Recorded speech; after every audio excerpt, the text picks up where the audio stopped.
আসসালামু আলাইকুম। এইচএসসি 26 ব্যাচের অলরেডি একটা রুটিন দিয়ে দিছে এবং রুটিন নিয়ে আমার তোমার সবারই হয়তো অনেক কথা থাকতে পারে, তবে এটা আমরা বুঝতে পারতেছি যে পরীক্ষা কিন্তু একবার পিছাইছে আর রুটিনের কিছু ডেট দেখা গেছে শনিবারে দিছে। এত মানে খুব স্টিফ হয়েছে রুটিনটা আর কি, খুব চাপাচাপি কঠিন একটা রুটিন হয়েছে বলা যেতে পারে। তবে এটা চেঞ্জ হবে না, এটা আমরা একদম ক্লিয়ারলি জানি, এটা চেঞ্জ হওয়ার কোনো চান্স একদমই নাই আর কি, জিরো। তো আমরা এই কঠিন রুটিনটার মধ্যে কিভাবে আজকে থেকে পড়াশোনা করেই আমি যখন ভিডিও বানাচ্ছি, জাস্ট এপ্রিলের লাস্ট একটা উইক বাকি আছে, 2 জুলাই পরীক্ষা, কিভাবে কোন ফাঁকে কোনটা পড়বো আমরা ব্যাক ট্র্যাক করে আসবো একদম রুটিনের পিছন থেকে, কি করলে আমরা এখানে একদম গোল্ডেন এ প্লাস লেভেলের একটা নাম্বার তুলতে পারি। ইভেন যাদের প্রস্তুতি এখন একদম খারাপ তাদেরকে নিয়ে এই ভিডিওটা। আর তোমরা যেটা বলছিলা কম্প্যাক্ট রিভিশন ব্যাচের কথা, কম্প্যাক্ট রিভিশন ব্যাচ এই ভিডিওটা শুরুতে বলে রাখতেছি, কাজ this is the last month of the discount. April মাসের 30 তারিখ বিকাল 5টা পর্যন্ত এই কোর্সে তোমরা যদি র্যাপিড 26 এই কুপনটা অ্যাপ্লাই করো আমাদের সেই বড় ডিসকাউন্টটা পাবা। এটা একদম ফাইনাল টাইমের ডিসকাউন্ট, এরপরে এটার আসার চান্স নাই। তো চলো আমরা রুটিন ডিসক্রাইব করতে চলে যাই। প্রথমে আমরা একটু গ্যাপ নিয়ে কথাবার্তা বলবো, সামান্য কিছু গ্যাপে যাওয়ার পরে এরপরে আমরা যেটা করব, 2 জুলাই থেকে পরীক্ষা শুরু, তো 1 জুলাই থেকে নিয়ে আগের দিকে আমরা বাড়তে থাকবো, বাড়তে বাড়তে আজকের দিনে আমরা ব্যাক ট্র্যাক করব। এটা খুব ফেমাস একটা মেথড, যারা সাকসেসফুল হয় তারা সব সময় সে যেইখানে নিজেকে স্বপ্নে দেখে বা আল্লাহর কাছে চায় সেই জায়গা থেকে আজকে সে কোথায় আছে ওইখান থেকে সে ব্যাক ট্র্যাক করে মিলায় অ্যান্ড দেন এক্স্যাক্টলি ওইটা করে। তোমার কাজ খুব সিম্পল ভাই, ভিডিওটাতে একটু পজ করে জাস্ট একটা খাতা নিয়ে আসো।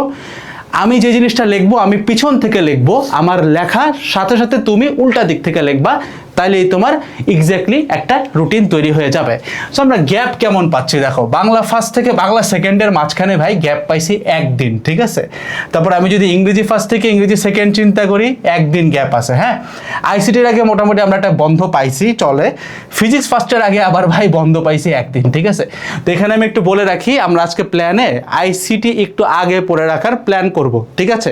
সো দ্যাট এই যে তোমার ইংরেজি আইসিটি থেকে ফিজিক্সের আগে, ইংরেজি থেকে আইসিটির মাঝখানে, এই আইসিটির বন্ধে তুমি যেন একটু ফিজিক্স ফার্স্ট পেপারটা পড়তে পারো, ওইরকম একটা প্রস্তুতি আমরা ইনশাল্লাহ নেওয়ার ট্রাই করব।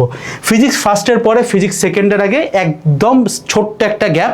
সো মোটামুটি বোঝা যাচ্ছে যে আমাদের ফিজিক্স ফার্স্ট সেকেন্ড একটু আগে থেকে পড়ে আসতে হবে, ঠিক আছে, একদম ছোট একটা গ্যাপ। এরপরে যদি আমি চলে যাই ভাই, ফিজিক্স সেকেন্ডের পরে আমরা কেমিস্ট্রি ফার্স্ট পেপার হচ্ছে 19 তারিখ, ফিজিক্স সেকেন্ড হচ্ছে 15 তারিখ। তো এখানে মোটামুটি একটা গ্যাপ আমরা পাইছি, বাট স্টিল কেমিস্ট্রি পড়তে হবে। এখানে একটা জিনিস তুমি একটু মাথায় রাখবা, সেটা হচ্ছে তুমি যদি এখনই বাংলা ফার্স্ট সেকেন্ড পড়া ফেলাও, তুমি কিন্তু পরীক্ষার আগে আবার এটা ভুলে যাবা। সো এই জন্য বললাম যে আমরা ব্যাক ট্র্যাক করে যাবো, রুটিনটা একটু দেখাই নেই, তারপরে আমি তোমাকে ব্যাক ট্র্যাক করা শিখাবো। মানে আমরা ইফেক্টিভ পড়াশোনা করব, কারণ হাতের সময় খুবই কম ভাই। আমরা এমনভাবেই আমাদের প্ল্যানটাকে আগাবো যেন একই জিনিস আমাদেরকে আবার গোড়া থেকে আসতে না হয়, একবারই গোড়া থেকে যাব, ঠিক আছে। সো ওই একইভাবে কেমিস্ট্রি বায়োলজি আমাদেরকে এমন টাইমে পড়তে হবে সো দ্যাট আমার মাথায় থাকে। একটা মাথায় রাখবা যে কেমিস্ট্রি বায়োলজি তুমি অনেক আগে পড়ে ফেললে কিন্তু আবার ভুলে যাবা। সো তুমি যদি আরও একটা বার রিভাইজ দেওয়ার মতো সাহস করতে না পারো, তাহলে কেমিস্ট্রি বায়োলজি লাস্টের দিকে পড়াটাই বেটার। এক্সামের আগে যতটুকু টাইম পাবা ওই টাইমে রিভাইজ দিয়ে ফেলবা। সো এখানে কেমিস্ট্রি ফার্স্ট দেখলাম, দেন কেমিস্ট্রি সেকেন্ডের আগে মোটামুটি ছোটোখাটো একটা বন্ধ আছে, বা জৈব যৌগ চিন্তা করলে স্টিল আমাদেরকে কেমিস্ট্রি বস আগে থেকেই পড়ে ফেলতে হবে। এরপরে যদি আমরা চিন্তা করি, আমাদের বায়োলজি ফার্স্ট পেপার গেছে 27 তারিখে, মানে মোটামুটি বেশ বড় একটা বন্ধ আমরা পাইছি 22 তারিখের পরে, আর বায়োলজি সেকেন্ড পেপার গেছে 29 তারিখে। বায়োলজি সেকেন্ডের আগে ছোট্ট একটু বন্ধ পাইছি, বাট বায়োলজি ফার্স্টের আগে বেশ বড় বন্ধ পাইছি। বায়োলজি ফার্স্ট নিয়ে বোটানি নিয়ে আমাদের চিন্তা ভাবনা এখন একটু কমেই যাচ্ছে, তাহলে তাই না, এটা একটু ভালো হয়েছে মোটামুটি। সো এরপরে আর কি থাকতেছে ভাই, এরপরে আমাদের মূলত থাকতেছে উচ্চতর গণিত প্রথম পত্র, যেটা হচ্ছে 2 অগাস্ট। সো লাস্ট পরীক্ষা ছিল আমাদের 29 তারিখে জুলাইয়ের। সো তুমি যদি চিন্তা করো 30, 31, 1, ঠিক আছে, 1। সো আমরা মোটামুটি 3 দিন বন্ধ পাইছি হায়ার ম্যাথ ফার্স্টের আগে, সাফিসিয়েন্ট না, পড়তে হবে এগেইন। আর হায়ার ম্যাথ সেকেন্ডের আগে মোটামুটি আমরা একদিন গ্যাপ পাইছি। তো এখন ওভারঅল আমরা কেমনে ব্যাক ট্র্যাক করে পড়বো, চলো আমরা এখন একটা একটা করে শুরু করি। আমি একদম আজকে আমার ডায়েরিতে এটা নোটবুকে লিখে রেখে আসছি ভাই, লিখে নিয়ে আসছি। তোমাকে আমার সাথে এইটাতে ব্যাক ট্র্যাক করবা, এটা দেখার দরকার নেই, আমি লিখে দিচ্ছি। তুমি কি করবা, আমি যেভাবে ব্যাক ট্র্যাকে যাচ্ছি তুমি কি করবা, উল্টা আসবা, ঠিক আছে। বাট আমি আগে লিখে নেই, তুমি বুঝো।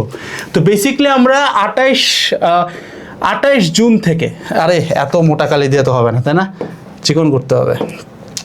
আমরা হচ্ছে 28 জুন থেকে চিন্তা করতেছি, মানে 1 জুলাই থেকে, ঠিক আছে। বেসিক্যালি 28 জুন থেকে 1 জুলাই। খেয়াল করো কয়দিন হয়, 28, 29, 30, 1, 4 দিন আমরা পড়বো হচ্ছে Bangla first, Bangla first paper, Bangla first paper.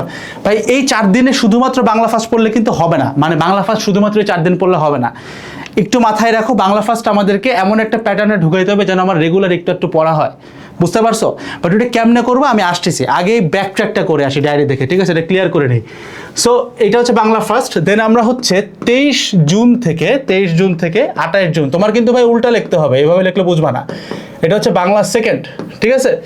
So 23, 24, 25, 26, 27, 28, মানে মোটামুটি আমরা কত এখানে 23, 24, 25, 26, 27, আচ্ছা 28 তো না, এটা 27, ঠিক আছে?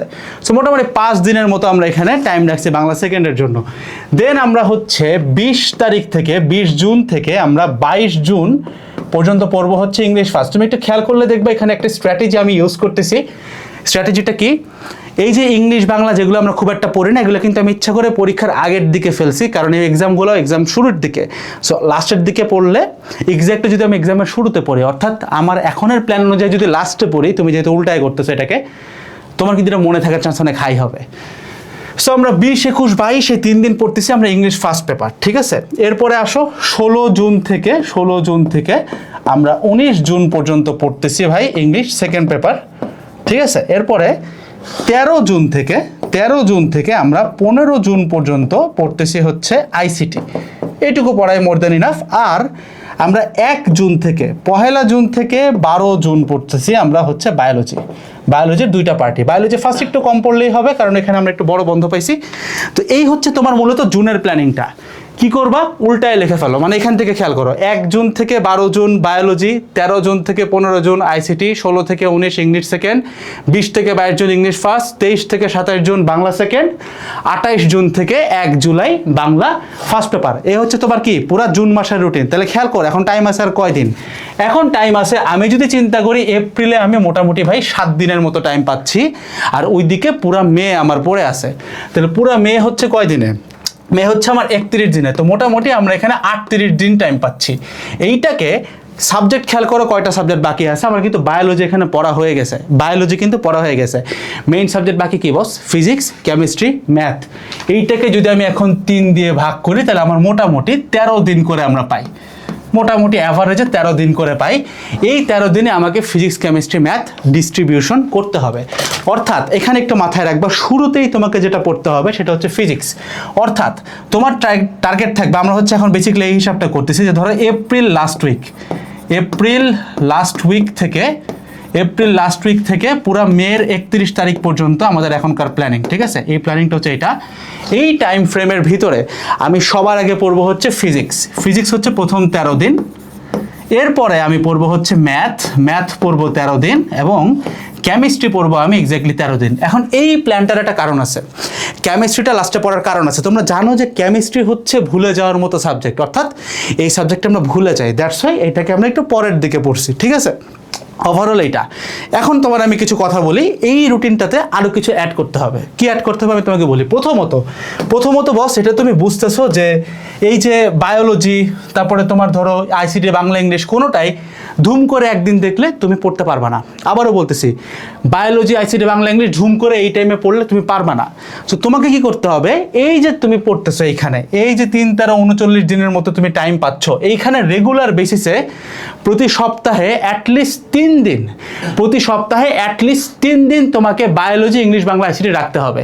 ওই 3 দিনের মধ্যে কোনো দিন তুমি বায়োলজি পড়বা, মানে এইটা পড়ার সাথে এক্সট্রা 2 ঘন্টা নিয়ে কোনো দিন বায়োলজি পড়বা, কোনো দিন ইংলিশ, কোনো দিন বাংলা, কোনো দিন আইসিটি, শাফেল করে পড়বা, ঠিক আছে?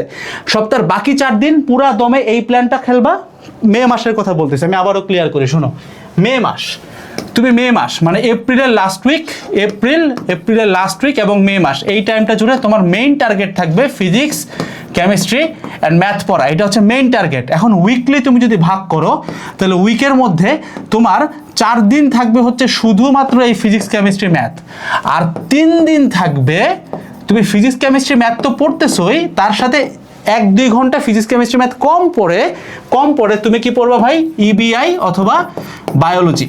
তাহলে কি হবে ভাই, এটা চলতে থাকবে। এই চিকন একটা বুদ্ধি অ্যাপ্লাই করার কারণে অনেকের থেকে আগায় যাবা। এবার আসো তোমরা অনেকে বলবা যে ভাই ফিজিক্স এগুলো 13 দিনে সম্ভব না। এক্স্যাক্টলি সম্ভব না। তাহলে এখানে কি করা যায়? এক্স্যাক্টলি এইখানে যে তুমি পড়তেছিলা, এইখানে আবার ঠিক একই হিসাব করতে হবে। অর্থাৎ আমরা এই যে মে যে চলে গেল, আমরা যে জুনের 1 তারিখ থেকে জুলাইয়ের 1 তারিখ পড়লাম, এই টাইমে তোমার মেইন টার্গেট থাকবে EBI প্লাস হচ্ছে বায়োলজি পড়া। ঠিক আছে, কিন্তু আমি যদি উইকলি ভাগ করি, উইকলির মধ্যে 3 দিন আমি হচ্ছে শুধুমাত্র এইটাই পড়বো, অর্থাৎ EBI প্লাস বায়োলজি। ভাই অ্যাপ্লাই করে দেখো, তোমার অনেক কাজে আসবে। আর যে 4 দিন থাকবে, ওই 4 দিন হচ্ছে আমি মূলত EBI আর বায়োলজি তো পড়তেছেই, তার সাথে এক্সট্রা আমি অ্যাড করব হচ্ছে আমার ফিজিক্স, কেমিস্ট্রি, ম্যাথ। এই হচ্ছে তোমার প্ল্যান। এইভাবে যদি পড়তে পারো, তোমার টোটাল টাইমটা তোমার কাজে আসবে। এই মুহূর্তে তোমার হাতে একদমই সময় ওয়েস্ট করার মতো নাই। তোমরা জানো আমি অলরেডি অ্যানাউন্স করে দিয়েছি, প্রতি রবিবার বিকাল 5টায় আমাদের কম্প্যাক্ট রিভিশন ব্যাচে আমি কনফারেন্স কলগুলোয় বসতেছি। সো ওইখানে আমরা এটা নিয়ে অনেক বিশদ আলোচনা করবো ইনশাল্লাহ।